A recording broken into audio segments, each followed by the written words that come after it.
Hello मेरे प्यारे बच्चों, इस वीडियो के माध्यम से आपके 10 नंबर बिल्कुल पक्के आपके बोर्ड परीक्षा में पर्यावरण पर निबंध 7 नंबर में पूछा जाता है। और प्यारे बच्चों, हिंदी के पेपर में प्रार्थना पत्र 4 नंबर में पूछी जाती है।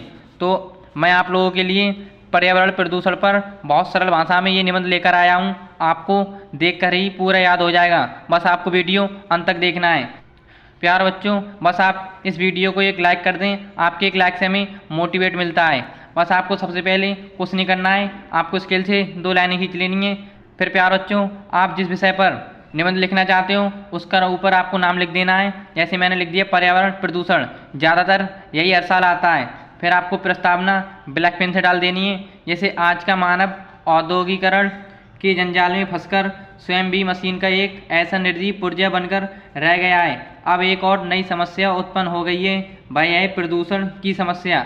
यदि हमने इस असंतुलन को दूर नहीं किया तो आने वाली पीढ़ियों अभिव्यक्त जीवन जीने को बाध्य होगी। बस प्यारे बच्चों, आपको इस तरीके से पढ़ लेना है और बोर्ड परीक्षा में आपको इसमें से अपने हिसाब से थोड़ा लिख देना है। फिर आपको लिखना है प्रदूषण का अर्थ, ये आपको ब्लैक पेन से लिख देना है। फिर आपको लिखना है संतुलन वातावरण में ही जीवन का विकास संभव है। पर्यावरण का निर्माण प्रकृति के द्वारा किया गया है। जब वातावरण में कुछ हानिकारक घटक आ जाते हैं तो वे वातावरण का संतुलन बिगाड़कर आपको दूषित कर देते हैं। यह गंदा वातावरण जीवनधारियों के लिए अनेक प्रकार से हानिकारक होता है। इस प्रकार वातावरण के दूषित हो जाने को ही पर्यावरण कहते हैं। प्यारे बच्चों, यदि आप ज़्यादा याद करोगे तभी आप बोर्ड परीक्षा में कम लिख पाओगे। यदि मैं आप लोगों के लिए 3 लाइन में प्रस्तावना लिख देता और 2 लाइन में प्रदूषण का अर्थ, तो आप 3 लाइनों का याद करते तो आपको 1 लाइन याद होती, और इधर आप 2 लाइन याद करते तो आपको 1 लाइन याद होती। तो आप ज़्यादा बहुत सरल भाषा में याद कर लेना है। बस प्यारे बच्चों, आप लोगों के लिए बिल्कुल वीडियो छोड़कर नहीं जाना है। प्यारे बच्चों, आपको सबसे पहले स्केल से लाइन अवश्य खींच लेनी चाहिए। यदि आप लिखने के बाद लाइन खींचोगे तो आपको ये प्रॉब्लम होगी। मैंने ये आपको जानबूझकर लाइन खींचकर बताया है। तो आपको सबसे पहले ये बात ध्यान रखना है, स्केल से लाइन खींच लेनी है। तो प्रदूषण के प्रकार में कहाँ, यानी कि प्रदूषण के प्रकार किन किन तरीके से होता है। तो सबसे पहले वायु प्रदूषण, तो आप इसके अंदर हम पढ़ेंगे वायु प्रदूषण। वायु जीवन का अनिवार्य स्रोत है। प्रत्येक प्राणी को स्वस्थ रूप से जीने के लिए शुद्ध वायु अर्थात ऑक्सीजन की आवश्यकता होती है, जिन कारण वायुमंडल में इसकी विशेष अनुपात में उपस्थिति आवश्यक है। जीवधारियों सांस द्वारा ऑक्सीजन ग्रहण करता है और कार्बन डाइऑक्साइड को छोड़ता है। पेड़ पौधे कार्बन डाइऑक्साइड ग्रहण करें और हमें ऑक्सीजन प्रदान करते हैं। इससे वायुमंडल में शुद्धता बनी रहती है। प्यारे बच्चों, आप बोर्ड परीक्षा में वायु प्रदूषण में आप 3 लाइनें भी लिख सकते हो। बस प्यारे बच्चों, आपको वीडियो लाइक अवश्य कर देना है, आपके एक लाइक से हमें मोटिवेट मिलता है। फिर आपको लिखना है खा डालकर जल प्रदूषण। अब हम इसमें पढ़ेंगे कि जल से प्रदूषण कैसे होता है। प्यारे बच्चों, आपको लिख देना है ब्लैक पेन से जल प्रदूषण। फिर आपको इसके अंदर लिख देना है जल को जीवन कहा जाता है और यह भी माना जाता है कि जल में ही सभी देवता निवास करते हैं। इसके बिना जीव जंतु और पेड़ पौधों का भी अस्तित्व नहीं है।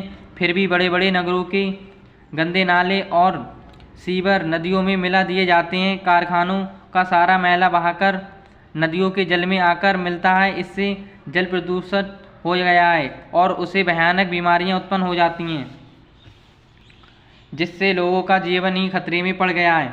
बस आपको इस तरीके से बस प्यारे बच्चों, आपको जल प्रदूषण में इतना याद करना है, तभी आप बोर्ड परीक्षा में 3-4 लाइन लिख पाओगे।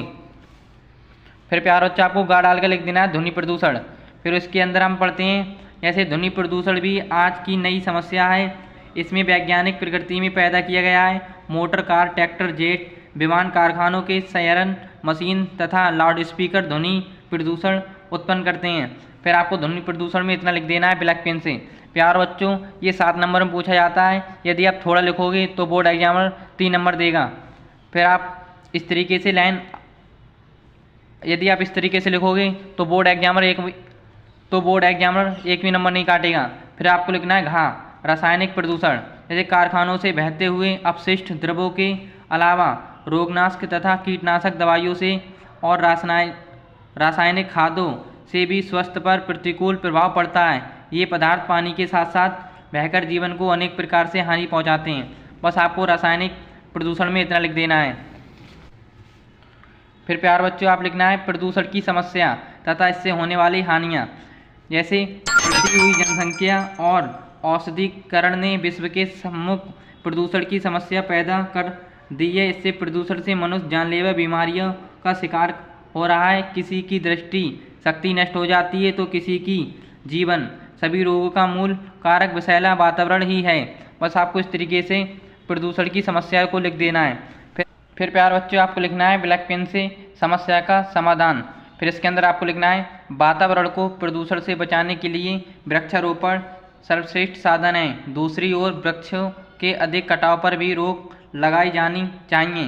कारखानों और मशीनों लगाने की अनुमति उन्हीं लोगों को दी जानी चाहिए जो औद्योगिक कचरे और मशीनों के धुएं को बाहर निकालने की समुचित व्यवस्था कर सकें।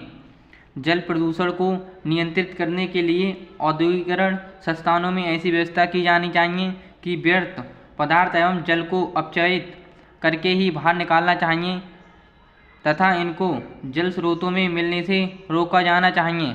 बस प्यारे बच्चों आपको इस तरीके से पर्यावरण पर निबंध लिख देना है और बोर्ड एग्जामिनर एक भी नंबर नहीं काटेगा और आपको पूरे नंबर देगा। यदि आप कम लिख देते हो तो बोर्ड एग्जामिनर 7 नंबर का निबंध आपको 3 नंबर ही देगा।